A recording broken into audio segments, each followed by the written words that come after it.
తీసుకెళ్లారు. అభిమంత్రించినటువంటి రుద్రాభిషేకం చేసిన తర్వాత వచ్చే చిట్ట చివరి విభూతితో అభిషేకం చేసి ఆ విభూతి ఆయనకి ఇచ్చారు. అప్పర్ నోట్లో వేసుకున్నారంటే ఆయన ప్రధానమైన శివభక్తుడైపోయి పత్రికలు పాడుతుంటే ఈ విషయం జైనులకి తెలిసి మా దగ్గర నేర్చుకున్న మంత్రములతోటే శూలవ్యాధి పోగొట్టుకుని అవి శైవ మంత్రముల చేత తగ్గించుకున్నానని ప్రచారం చేస్తున్నాడు మహాప్రభు.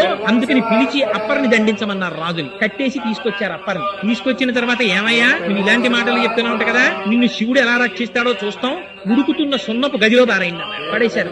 పడేస్తే హాలాహలాన్ని మింగినవాడు నా ప్రభు, నాకేమిటి బెంగ అని శివుడి మీద పత్రికలు పాడుతూ ఆ గదిలో వెళ్ళిపోయారు. మరునాటి వరకు కాపలా ఉన్నారు భటులు. తలుపులు తీశారు. మంచు గడ్డలా ఉంది.